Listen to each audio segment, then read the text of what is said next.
White chocolate for January 28th and the upcoming weekend 2025. He is Indian Cowboy Arun Shiva, and I'm Scott Spreitzer. We are DocSports.com.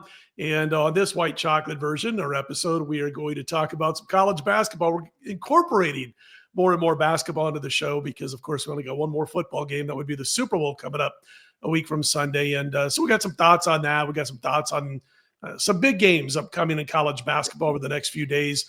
Before we do get to all that, I wanted to mention that free $60 account again. It's located below this video. If you're not yet a member, you can click on that link and get signed up. You'll get $60 off your any daily package from your favorite handicapper.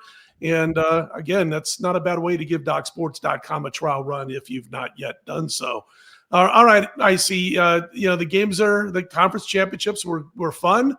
Well, fun if you had the right sides. I was on the right side on both, so I certainly enjoyed that, especially that Philadelphia game. My gosh, that was easy peasy. Still no rookies to be in the Super Bowl after what happened there. So we got now a situation where we're going to have, Philadelphia and Kansas City back at it from a couple years ago. I was looking at some of the betting so far, and we're cutting this video late Tuesday night.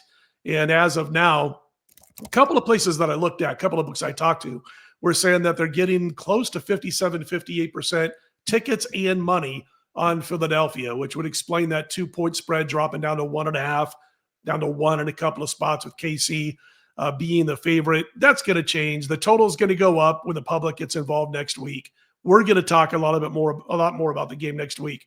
But the public gets involved, and it's that main game or one big game per year where they can influence the line movement. And I don't know about you, but I suspect that KC is going to get a lot of public money, more than 50% by the time it's all said and done. And again, that total might even reach 50 by the time we are on Super Bowl Sunday. Your thoughts?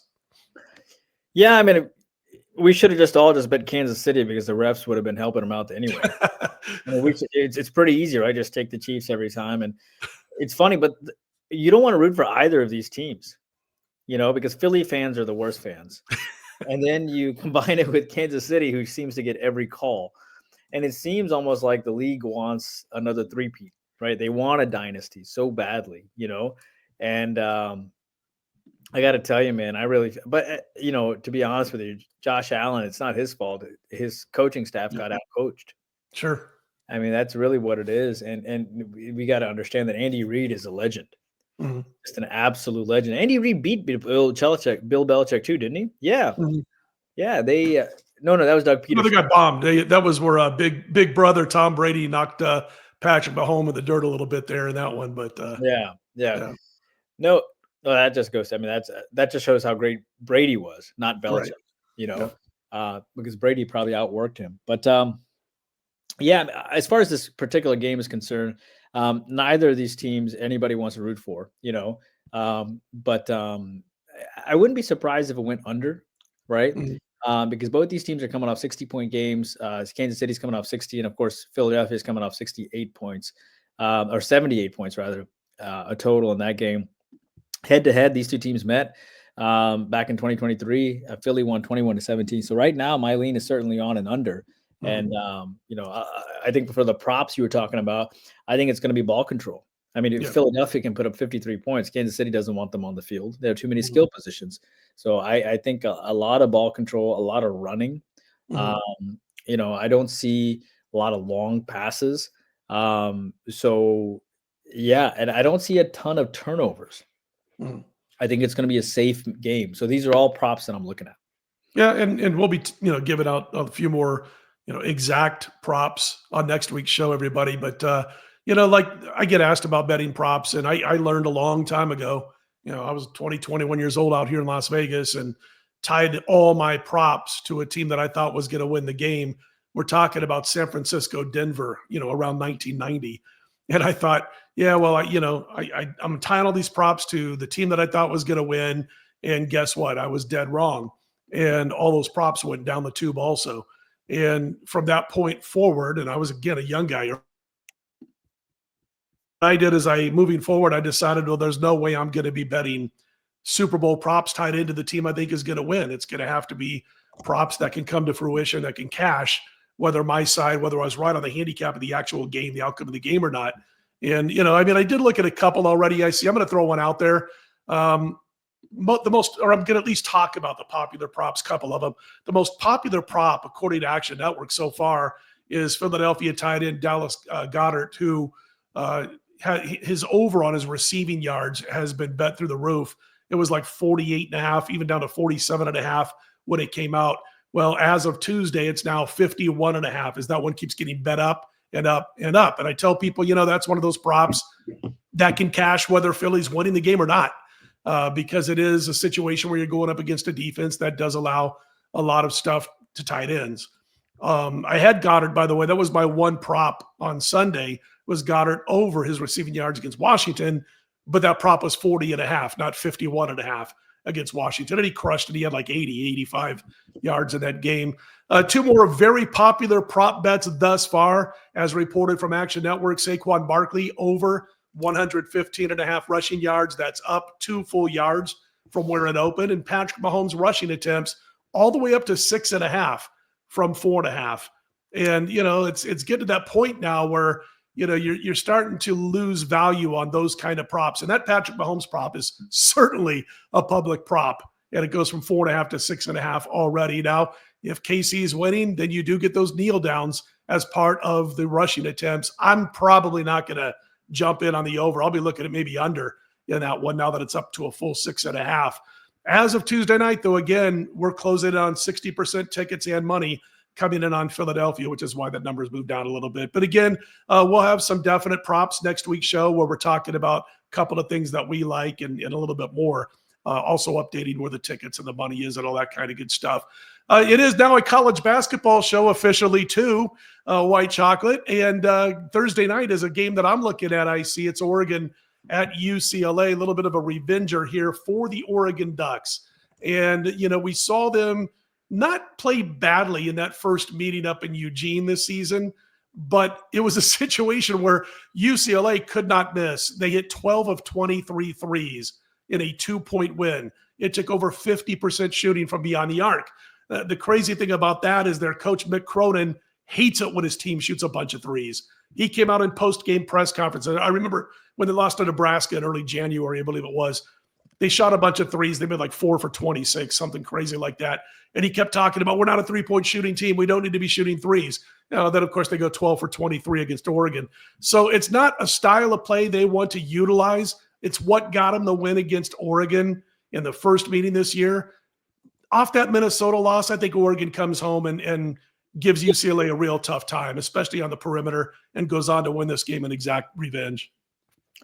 Yeah, I agree with you. And keep in mind that Oregon, this is the second, right, back-to-back road games for them. So They lost to Minnesota, and they had won at Penn State by 1. They'd beaten Ohio State by 2 on the road. They beat Stanford as well. They beat USC on the road, which is not easy. They beat Alabama as well. And A&M by 10. So Dana Altman's team, he's got a team here. And I like the fact they've lost 2 of their last 3 as well. I think that's going to irritate them a little bit too. And UCLA is a really good team, no doubt. But they are outside the top 200 in free throw shooting. I like the fact they have Michigan State on deck a little bit. They beat Wisconsin, Iowa, with Washington and USC. That USC game, I felt like USC just sort of UCLA shot 63% from the field. And they had 25 free throws as well. And I think they'd come back down to earth in this game for sure.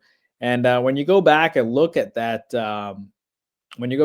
Oregon game, that's a game in which, that's a game. Oh, 1 second. You guys are going to go ahead, man. Do what you got to do. I'll keep talking. This is my food here. So no problem.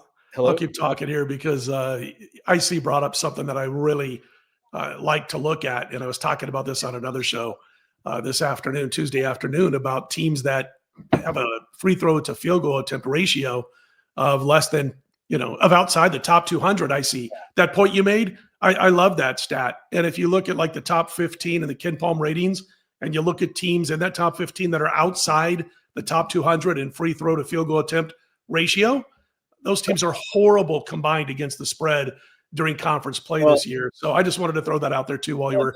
I appreciate you letting me get my Szechuan rice. as far as I mean that game that UCLA won, they also shot 52% from 3-point line, like you were talking about, 41% from the field.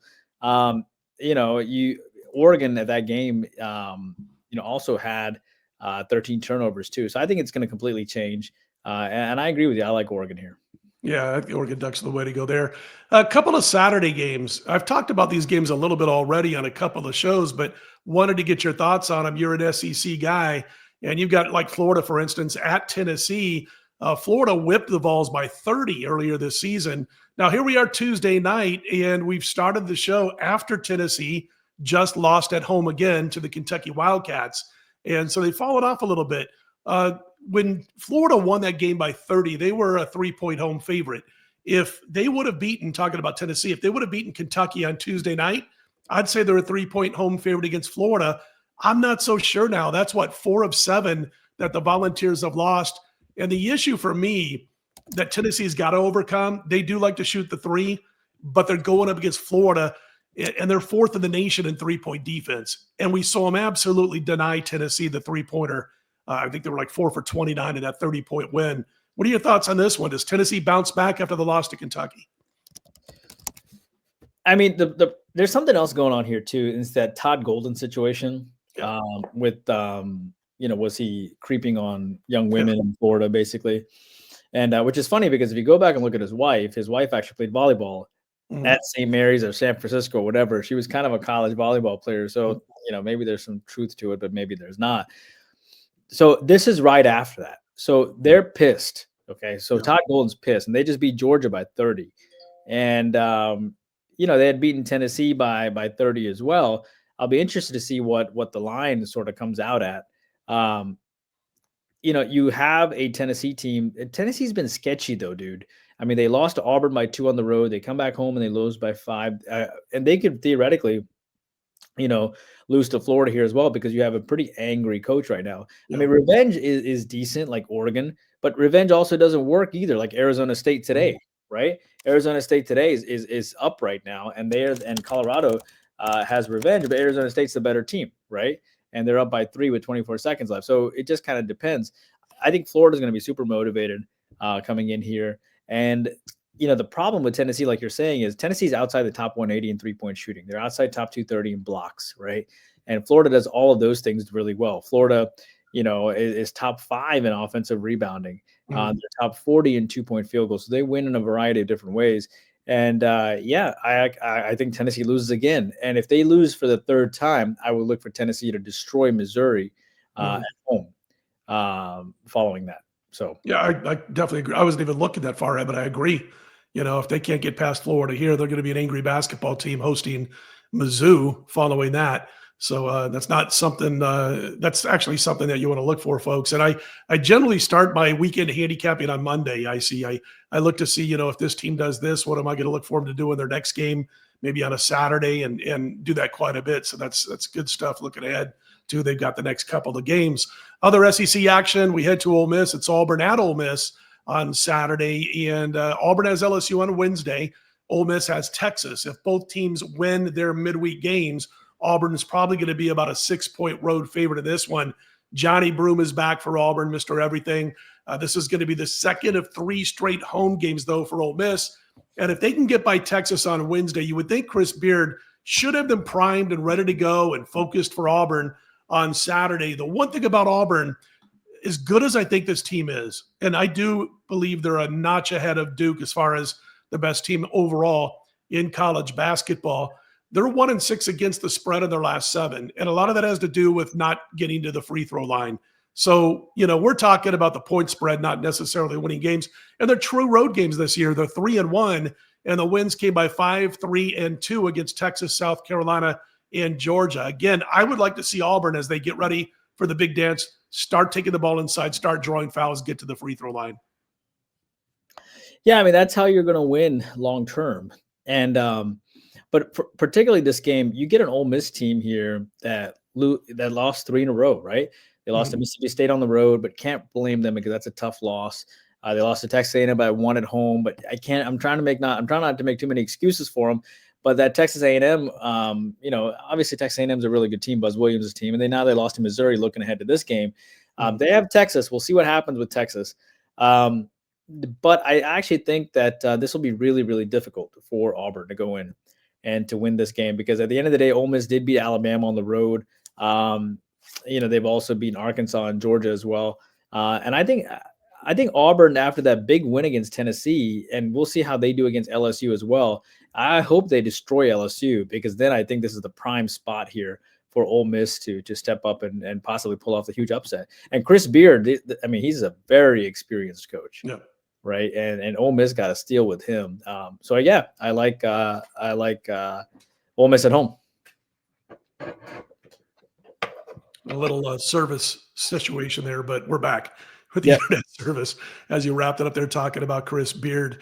He was he was actually hired out here at UNLV in Las Vegas, and we were all stoked. I mean, Chris Beard, this is before he went to Texas Tech.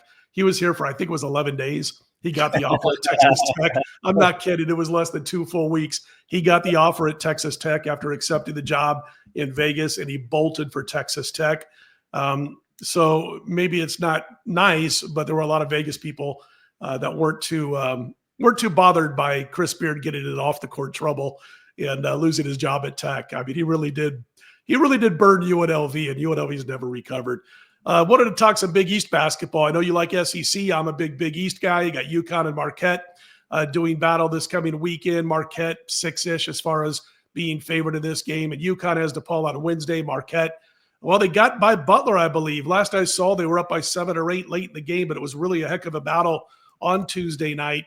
UConn still shoots lights out, but they don't get to the free throw line. It's like an ongoing theme tonight. They don't get to the free throw line, but they send their opponent to the free throw line quite often. And the Huskies are bad at defending the three. They're outside the top 340 against the three-pointer. And, Marquette does take a lot of threes. I think too many considering their lack of accuracy from area code 3. But I think this is a spot where they can nail more than normal because they're going up against UConn's shaky, deep perimeter defense. And I like UConn in this spot. I like Marquette in this spot. It's funny. Do you know Dan Hurley told a ref, "Don't turn your back on me. I'm the best coach in the effing sport." Yeah, he's nuts. That was Bobby Knight look like Sister Teresa sometimes. That was his quote in the UConn win against Butler. I actually went to Snoops to see if that was a true quote, because I saw it on social media. I was like, "Is this really true?" The guy's a lunatic. But he has won back-to-back titles. Yeah, no, by the way, Connecticut, beat Marquette 3 times last year. Mm-hmm. And that's going to irritate anybody. And they beat them, 81 to 53, 74 to 60, 73 to 57. I mean, Marquette's not some random team. It's coached by Shaka Smart. Yeah. They're 18-3. So now Marquette, what's going to happen is Connecticut's going to destroy DePaul probably, because they just lost to Xavier on the road. And you're going to get a Marquette team that lost them over and over and over again. And then Marquette rolls in, just beating Butler on the road, like you said. And I think this is a great opportunity for them to rout them, right? Yep. To get all that anger out here. And Marquette beat Purdue by 18, So they know how to win these type of games. And I think people know that Dan Hurley is not invincible this year. Mm-hmm. And I think they're going to get after it. And obviously Marquette's a top 15 defensive team. They're number 1 in the nation in turnover margin. But Connecticut, by the way, like you were talking about, that free throw is sketchy right there. And they're also outside the top 130 in defense, right? So it's a little different from Connecticut. They've given up so many points to Memphis. They give up 76 to Xavier. They're a little sketchy. And I agree with you. I like Marquette. Yeah, it's kind of funny because most coaches don't care about the opposing crowds. There's a few that's been out there that have let it get under their skin a little bit when opposing crowds are on them. And I was watching that Maui Classic back in November. They had lost, their first couple of games of the Maui Classic.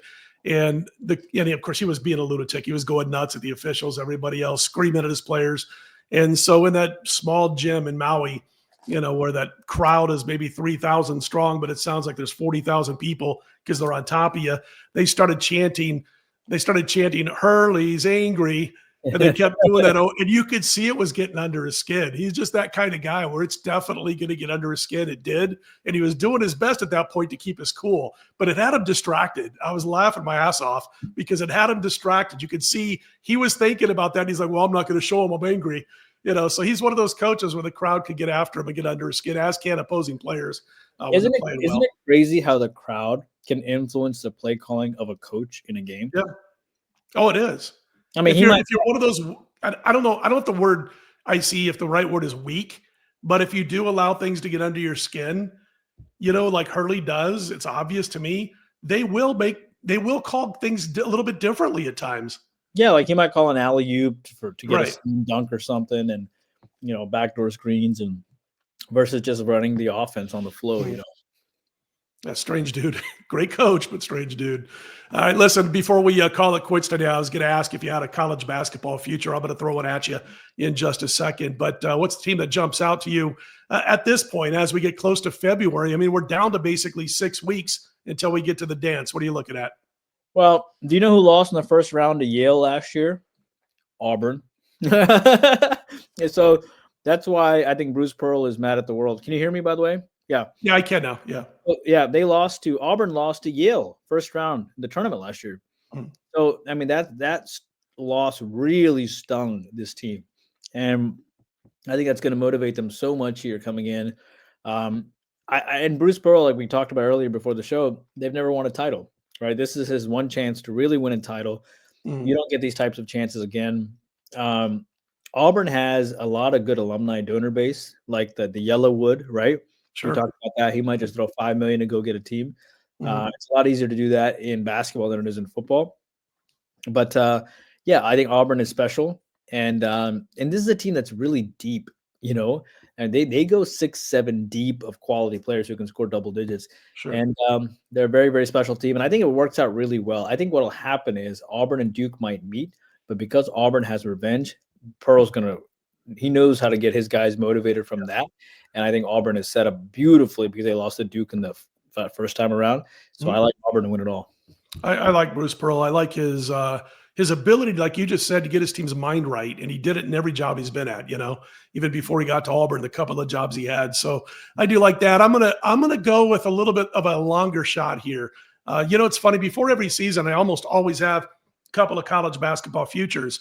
Last year, September 3rd of 2023, I bet the 2024 Big Dance champion. I played Purdue off of their loss as a 1 seed to a 16 seed in the previous March Madness. They got all the way to the championship game. I was down at Circa. They were 17-1. It was football season, early football season. And I was getting ready to do a show with VSiN. Did you cash out? Well, I don't hedge usually. I guess if I'd had a little bit more, I bet a dime on Purdue. That was my biggest basketball future. And usually I bet a little bit more than that. But I had a dime at 17-1, and I decided not to hedge when it got to the championship game. So I lost that bet, that championship bet. If I would have had 2 dimes on it, I would have hedged. This year I didn't have any basketball futures before the season. I thought it was wide open this year. But what I did a little while ago, maybe 10 days, 2 weeks ago at the most, was plunk a little bit of money down on St. John's. And you can still find St. John's at 40 to 50-1, depending on the shop you like. And they just creamed Georgetown tonight for another win Tuesday night. 5th in defensive adjusted efficiency. They are weak at shooting the trade, but they rarely shoot the 3, so it doesn't hurt you when they, the fact that they don't make the 3. They're 347th in college baskets in 3-point to 2-point ratio. I like that.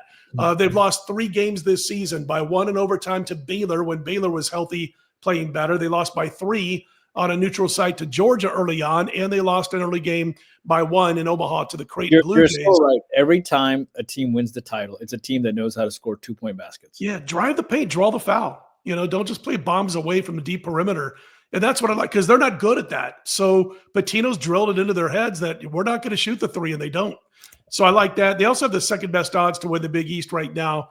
Could be primed for a really nice seeding, because the Big East has right now just 2 teams power rated in the top 30. That would be Marquette and these St. John's Red Storm. So you got Creighton who's coming on, but if St. John's can win this conference, they're going to get a real nice seed. And I still think, Ken Palm's got them 13th or 14th. I've got them 12th in my power ratings. I think at 40 to 50 to 1, you're getting a bit of a bargain on St. John's. So like your Auburn, if folks want to have a little bit of that those big odds going for them when they get into March, then St. John's at 40, 50 to 1 in that neighborhood. I mean, Patino, you can't go wrong with him. Yeah. He's going to get the most out of his talent for sure. Yeah. And he's got him focused in on, we don't do this right. We don't do this well, so we're not going to do it. It's as simple as that. They don't try to do things they can't do. Listen, before we call it a night and a week, any final thoughts? No, I mean, I'm just disappointed that the Chiefs are in it. I really was rooting for Josh Allen. I really wanted him to win it, or Lamar, right? I wanted whoever won that game to have a chance. And Jalen Hurts winning it all would be great. Philly fans are just the worst, though. So, I don't know who to root for now. I think I'm just going to sort of root for my plays and get ready for the college basketball season. This is my favorite time of the year, college basketball, March Madness. I won like 12 of 14 March Madnesses. So it's a fun time, and it's a time that I like to go out to Vegas, right? The week after Super Bowl is a good time to go out to Vegas, and maybe you run into Scott and myself. We'll try to put something on Twitter, and And we did it last year for Docs. Yeah. First part of March, maybe we'll do it again, but hell, maybe we'll do a white chocolate from the Circa, talk to the boys down there and get us a desk set up, and we can go at it with a few of the games. So that'll be fun. But hey, folks, listen, we really appreciate you guys checking in and checking out the show each and every week. Great response. We will be back next week, probably Wednesday, the Wednesday before the Super Bowl, and we'll definitely have some props for you. And we'll talk a little bit more about where the tickets are, where the money is, all that kind of good stuff, and a little bit more basketball. For Indian Cowboy, I'm Scott Spreitzer. We're DocSports.com's White Chocolate. Have a great week, everybody. Put them in the win column.